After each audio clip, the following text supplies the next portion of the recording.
Yes, right. So here we are. Here is photos of this fossil flower that was found in Jurassic rocks in China, actually.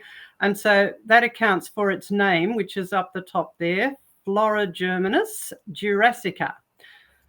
And there are a few photos there. Over there on the left top, you can see one of the whole specimens there, which shows you a stem and a fruiting body at the top, a little fruit. And in between that, you can see there's a little flower bud. So you've got in the photos next to that close-up versions of that. Now, these are quite small, but they're quite delicate. Fossil flowers are quite rare, and you can understand why when you consider that flowers are fairly fragile structures and they're fairly short-lived in the whole life of a plant, so they don't get fossilized all that much. So it's quite an event when someone finds a fossil flower. We do have a few in our collection. And if we just go to a couple more close-ups from this original paper, you can see here, there's the branch with the flower bud and the fruit, and up the top is the fruit, and down the bottom is a detailed picture of the flower bud. Whenever a fossil flower is found, the headline in the general science news sites is usually something about solving Darwin's abominable mystery. Now, now, Darwin's abominable mystery was he couldn't understand where the flowering plants come from because they are significantly different from other plants. Now, if you know how plants are just generally classified, land plants, you've got sort of really little things like mosses and liverworts, and you've got ferns, and you've got plants called gymnosperms, which are plants that do have seeds. But gymnosperm means naked seeds. In other words, their seeds are not enclosed in a vessel, like pine trees and cone plants. Whereas flowering plants are technically called angiosperms, which means seed vessel. In other words, their seeds are enclosed in a structure, and quite often they have a fruit as well. So plants with leaves, flowers, and fruits are called angiosperms, and this particular fossil had all of those. So it's definitely an angiosperm plant. But did you notice its name? Jurassica. In other words, it was found in Jurassic rocks. And the general evolutionary story about the evolution of plants is that flowering plants were the last ones to evolve, and they evolved during the Cretaceous time, which is after the Jurassic time, right? The last big dinosaur era. And one of the jokey excuses for why dinosaurs died out is it's a bit of a joke that that during the Cretaceous time, the flowering plants evolved, and so the dinosaurs died of terrible allergies, because we know that flowering plants produce lots of pollen. Caused the extinction of the dinosaurs.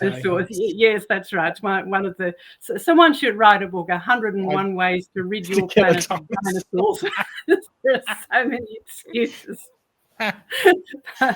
But anyway, and there are flowering plants in the Cretaceous rocks, but they're fully formed flowering plants. So we still haven't solved Darwin's abominable mystery. And then a couple of flowering plants have been found in rocks that have already been classified as Jurassic, like these ones. And so they're considered to be earlier than Cretaceous. So we're close to solving Darwin's abominable mystery. But the point is, they haven't solved anything. If this is a fully formed angiosperm or fully formed flowering plant with leaves, seeds, fruits, and flowers, well, then it's already an angiosperm. So they haven't solved Darwin's abominable mystery at all. And in fact, they won't, because we are told back in the beginning, God created all of the different kinds of plants after their kind, or according to their kind. So they were already in separate kinds when they were created. And so no one has seen a non-flowering plant turn into a flowering plant. And that's the other important thing to remember with the fossil record when people tell you, we found this particular organism that's transitioning into another organism, or we've found the ancestor of something. Just because you find two things in the fossil record in different layers and one is under the other does not mean that one turned into the other. You cannot prove transition from the fossil record because fossils are dead and buried. And that's why they're called fossils, because they're found in holes. So the fossil record cannot prove transition because transition is an active process. To prove that one thing turned into another, you actually have to see it happen. And you can't see that in the fossil record. So we're never going to solve that mystery for Darwin by looking at the fossil record. We're going to solve it by looking at the biblical history of the world. And it's not a mystery because God told us what he was doing. He made all the plants according to their kinds. And so we've just found another kind of plant, another kind of flowering plant. And there are lots of different kinds of flowering plants. And we often talk about those in our newsletter. And also up at Jurassic Ark, we have gardens dedicated to different kinds of plants, and they're worth seeing. We have a wonderful collection of bromeliads and various other kinds of plants. So do come and see them when you get the opportunity. So that's one fossil that's been found. Now, the other item which we will write up in the newsletter is about something completely different. So let's go to that. There we are. What do we think we've got here? And some kind of a creepy crawly thing that my wife wouldn't appreciate, I'm sure. Right. Yeah. Yes, that's right. If you don't like creepy crawlies, you wouldn't like to find one of these. This is a millipede, and this is a living millipede. Now, how big do you think the biggest millipede would be? I won't try and scare your wife, Joseph. But, I think I've scared her enough already with reports of giant millipedes, but go ahead. Yes. Well, this is a living millipede. It's not the biggest one in the world. There are bigger millipedes than this one, but it's a nice example that you can see. It's got all of these segments, and with each segment in its body, there are two legs. So depending on how long it is, you've got lots of legs. A couple of months ago, they did actually find in Australia a millipede that genuinely had 1,000 legs. Milli means 1,000, not a million. But it was really, really tiny. It was almost microscopic. The biggest millipede in the world, living millipedes grow to about 10 inches. This one wasn't that long, but anyway. But 10 inches is about as big as a millipede as you can get. And I'm sure that's as big as anything that might crawl into your house and frighten your wife. So we won't wish that on her. But in the fossil record, there are bigger millipedes. And a really, really huge one has just been found in Northumberland in England.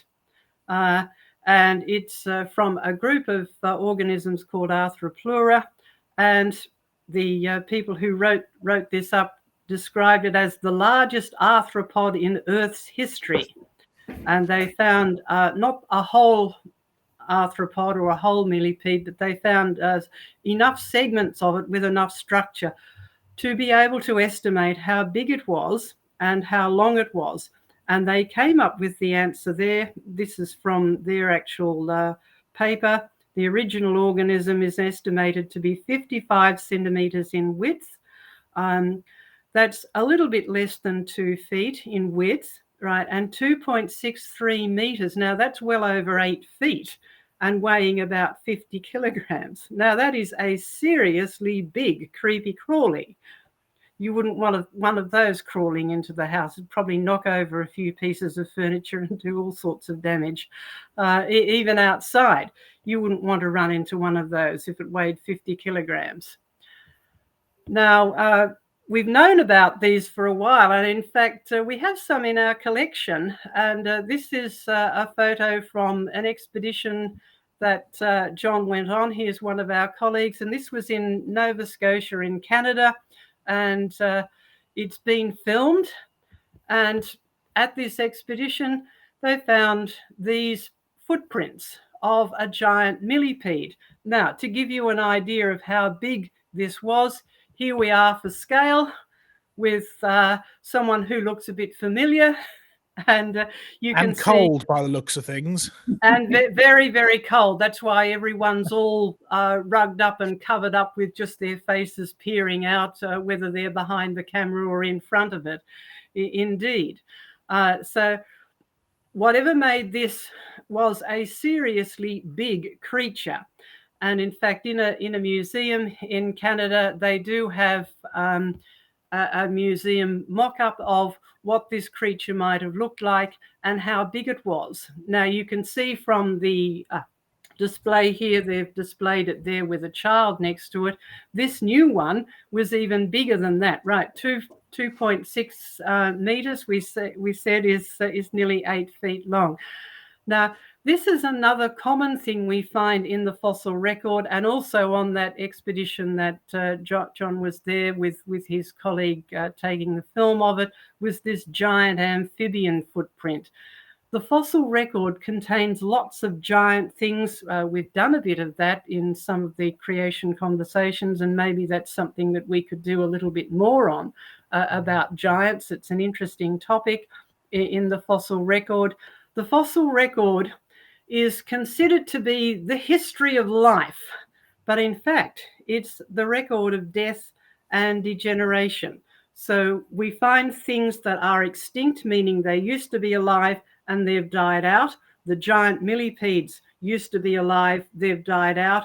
We do still have some millipedes, but they're a lot smaller. So some things we find as really big things in the fossil record, and we have very small versions of them in the living world. So what we're seeing is not the history of things evolving from simple to complex, from small to large, from everything getting bigger and better.